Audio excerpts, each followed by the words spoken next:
सभी का आपके अपने चैनल द यूनिवर्सल हीलिंग में आपका स्वागत करती हूँ। गाइस, आज गुरुवार है। चलिए देखते हैं बाबा का संदेश हमारे लिए क्या है, हमें क्या करना है, क्या नहीं करना है और किस चीज़ को अवॉइड करना है। तो कोशिश करेंगे सारे क्वेश्चंस का आंसर हमें मिल जाए। तो चलिए शुरू करते हैं। ओम गण गणपतयाय नमः, ओम नमो नारायण, ओम साईनाथाय नमः। तो देखते हैं बाबा का संदेश आज हमारे लिए क्या है।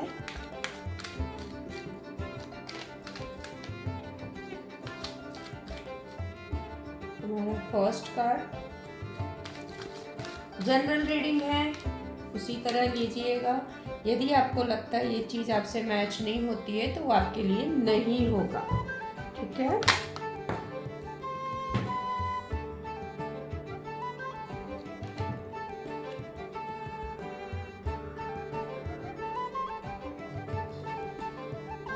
आपको कार्ड सारे दिख रहे हैं।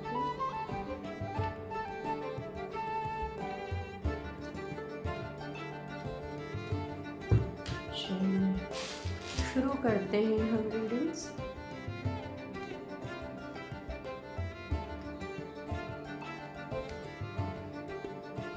यदि आपके मन में कोई क्वेश्चंस वगैरह भी हो जो सॉल्व नहीं कर पा रहे हैं आप और कंफ्यूजन में है क्या करें, तो हो सकता है इसमें उसके आंसर भी आपको मिल जाए, तो इस चीज़ का आप ध्यान रखिएगा।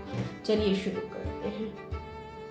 हमारा फर्स्ट कार्ड है आपका सफर। मैं मार्ग पर जरूर बताऊंगा, लेकिन आपको अकेले ही उस रास्ते को तय करना होगा। साईं बाबा का बहुत क्लियर संदेश है कि वो आपको रास्ता दिखाने जा रहे हैं, आपको रास्ता दिखा रहे हैं।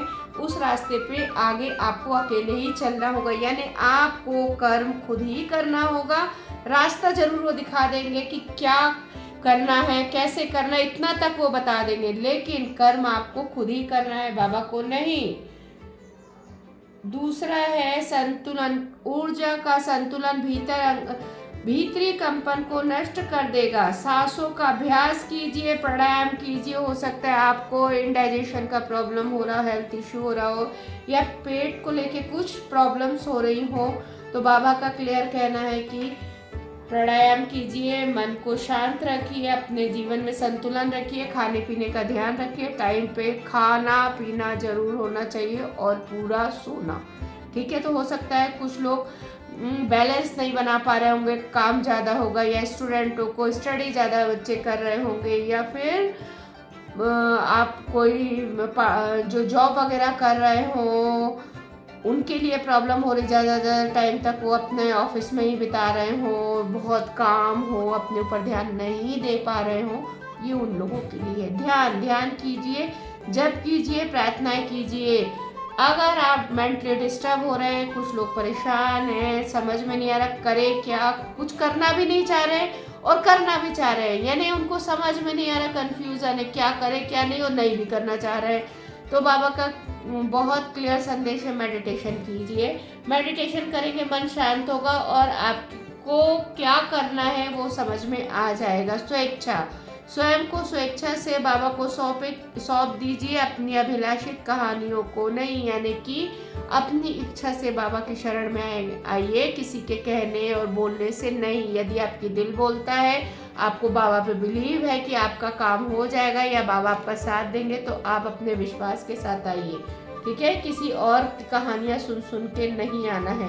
भरोसा और आस्था, आपके भय तथा चिंता से भी मजबूत आपकी आस्था हो। देखिए बहुत क्लियर संदेश है बाबा का। यदि आपको बाबा पे विश्वास है, भरोसा है, आपको कोई काम आपका नहीं हो रहा है, या तबीयत ठीक नहीं रह रही, या कोई ऑफिस में या बिजनेस में, या हेल्थ इशू बहुत ज़्यादा ही हो रहे हैं आपको, और आपने बहुत ट्रीटमेंट करा लिया, सब कुछ करा लिया, ठीक नहीं हो रहे हैं, मेंटली बहुत ज़्यादा डिस्टर्ब है यदि, तो बाबा का क्लियर कहना है, संदेश है कि आप उन पे अटूट बिलीव करिए, अटूट विश्वास रखिए, यानी बाबा ये ठीक करेंगे ही करेंगे, तो 100% आपका रिजल्ट आ जाएगा। बाबा का बहुत क्लियर संदेश है। 3 C कट, क्लियर और कैंसिल। बाबा का बहुत क्लियर संदेश है। जो भी पास्ट में आपके संग हुआ है, जो बुरी मेमोरीज हैं, जो बुरी बातें आपको जो याद हैं या उनको सोच के आपको गुस्सा आता है या तबीयत खराब हो जाती है, तो उनको अपने दिमाग से हटाइए, उसको कट करिए, उसको क्लियर करिए और उसे कैंसिल करिए। यानी वो चीज़ अपने दिमाग में नहीं लानी है जिसके कारण आपको परेशानी हो रही है। बहुत बाबा का क्लियर है। जो पुरानी यादें हैं जो आपको पसंद नहीं है उसको दिमाग से निकाल दीजिए। उसको बार बार ऐसा लगता है आप सोचते रहते हैं जिसके कारण अपना प्रेजेंट खराब कर रहे हैं, आगे जाके फ्यूचर खराब होगा। प्रेजेंट खराब होगा तो फ्यूचर तो खराब होना ही है गाइस। मौन की भाषा सीखिए, 1000 शब्दों से भी ज़्यादा ये कारगर होती है। कुछ लोग ज़रूरत से ज़्यादा बोलते हैं, देखिए उनका मकसद गलत, कई बार वो कुछ ज़्यादा ऐसा बोल देते, वो गलत या कुछ ऐसा आपको नहीं बोलते हैं या कहना नहीं चाहते हैं, बस वो ज़्यादा बोलते हैं तो उनके मुंह से निकल जाता है। तो उस चीज़ को ध्यान रखते हुए बाबा ऐसे लोगों को बोल रहे हैं कि अगर आपकी कोई बात नहीं सुन रहा है या आपकी बात पे ध्यान कोई नहीं दे रहा है तो कम बोलिए और जहाँ ज़रूरत है वहाँ बिल्कुल मत बोलिए, चुप रहिए। यदि कोई आपसे कुछ पूछे या उसको प्रॉब्लम है, अगर वो पूछने आता है तो ही उसका आंसर दीजिए, अदरवाइज नहीं। ये देखिए जनरल रीडिंग है गाइज, आप लोग को भी पता चल जा रहा होगा आपकी बातें कौन सुन रहा है, कौन नहीं सुन रहा है और कौन सुनना चाहता है। तो उसी हिसाब से आप लीजिएगा समर्पण। अपने मालिक एवं गुरु के प्रति अनुग्रह पूर्वक समर्पण कीजिए और उन्हें वर्तमान स्थिति से का सामना करने दीजिए। देखिए सबसे बड़ी परेशानी है क्या है, अगर हम अपने बच्चों को कुछ सिखाते हैं तो ज़रूरत से ज़्यादा कुछ लोग बहुत पैम्पर कर देते हैं अपने बच्चों को, उनको उनके हाथ से कुछ करने ही नहीं देते। अगर कोई परेशानी है उसकी परेशानी आप ही हल कर देते, नहीं, उसको भी करने दीजिए, उसको भी स्ट्रेस लेने दीजिए, उसको भी परेशान होने दीजिए। अदरवाइज आगे जाके अगर आप लोग ऐसे पेरेंट्स हैं, अगर ऐसा कर रहे हैं अपने बच्चे के साथ, तो आगे जाके वो जरा सी भी परेशानी हैंडल नहीं कर पाएगा, उसको प्रॉब्लम होगी, हर चीज़ में वो हथियार डालेगा। तो उसको स्ट्रॉन्ग बनाइए, उसको उसकी गलती का एहसास दिलाइए, उसको उसकी परेशानी खुद सॉल्व करने दीजिए।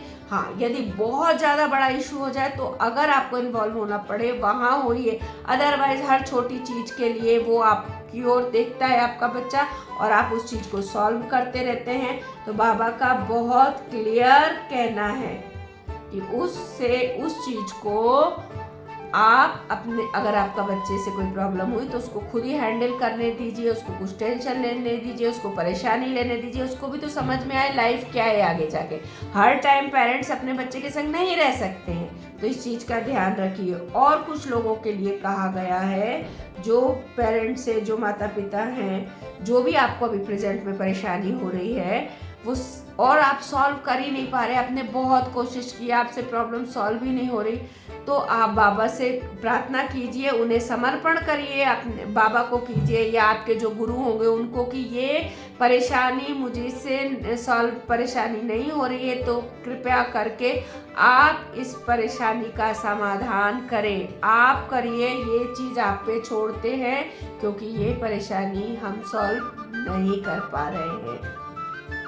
नेक्स्ट है अनासक्त। अनासक्त का अर्थ ये कदापि नहीं कि आप लोगों या परिस्थितियों से भागे, केवल ध्यान रहे कि आप उसे नियंत्रित करें, ना कि वो। यानी कि आपको जो अभी परेशानी कुछ लोगों को हो रही है, प्रॉब्लम्स हो रही है, उससे भागने की ज़रूरत नहीं है।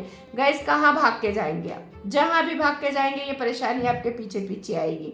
आप सोचेंगे चलो इस घर को छोड़ के दूसरे घर में शिफ्ट हो जाएं या इस स्टेट को छोड़ के दूसरे स्टेट में शिफ्ट हो जाए या कंट्री छोड़ के दूसरे कंट्री में, ऐसा नहीं होता। वो परेशानी ख़त्म नहीं होगी, उस परेशानी को आपको ख़त्म करना पड़ेगा। बाबा का बहुत क्लियर कहना है, जो भी आपको प्रॉब्लम हो रही उस प्रॉब्लम को आपको कंट्रोल मत करने दीजिए, प्रॉब्लम को आप कंट्रोल करिए, क्योंकि ये जो अभी स्थिति दिखाई जा रही है, ये प्रॉब्लम जो भी हो रही है आपके संग वो आपको कंट्रोल कर रही है। आप खुद कंट्रोल उसके अंडर में हो रहे हैं, आप उसे कंट्रोल करिए, ना कि आप खुद कंट्रोल में आइए उस परेशानी के। ठीक है, इस चीज़ों का ध्यान रखिएगा। इस देवी एक रूपता परमात्मा, एक रूप परमात्मा तक पहुँचने के अलग अलग रास्ते हैं। हम सब परस्पर एक दूसरे से जुड़े हुए हैं, हमारा आत्मीय संबंध है। बाबा का बहुत क्लियर कहना है। कुछ लोग हो सकता है ईश्वर को लेके, देखिए हर उसमें अपने अपने ईश्वर के पथ को यानी ईश्वर को मानने के लिए अलग अलग अपने अपने पंथ है, अपने अपने कोई पूजा करता है, कोई अरदास करता है, कोई जो भी अपने अपने धर्म के हिसाब से आप लोग पूजा पाठ करते हैं। बाबा का कहना है कि मानने का अलग अलग रास्ता है लेकिन मंजिल एक ही है। रास्ते भले अलग होंगे, जाएंगे पहुंचेंगे आप एक ही जगह। तो हो सकता है कुछ लोग इस चीज को लेके बहस कर रहे हो सकता है इसीलिए ये कार्ड आ गया हो। जीवन अवधि, हर रिश्ते की एक जीवन अवधि होती है, समय के साथ वह समाप्त हो जाती है। हो सकता है कुछ लोग के अपने आपसे बिछड़े हों, ब्रेकअप हुआ हो, डिवोर्स हुआ हो, या इस लोक से दूसरे लोग कुछ लोगों के अपने चले गए हो।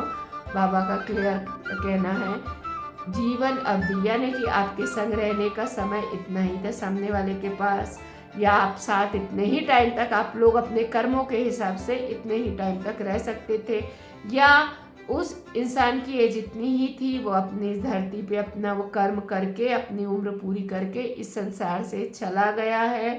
वो बाबा का बहुत क्लियर कहना है कि उस चीज़ के लिए परेशान मत होइए। इस लोक में सब अपनी ड्यूटी पूरी करने आते हैं, ठीक है। यदि आपका ब्रेकअप हुआ है तो उसमें भी कुछ अच्छा होगा, यदि आपका डिवोर्स हुआ है तो उसमें भी कुछ अच्छा ही होगा, या आप दोनों हस्बैंड वाइफ का साथ इतना ही था, या जो इस लोक से गया है उसकी लाइफ इतनी ही थी। तो किस चीज़ के लिए आप परेशान हो रहे हैं। आई होप गाइज आप लोग को रीडिंग पसंद आई होगी।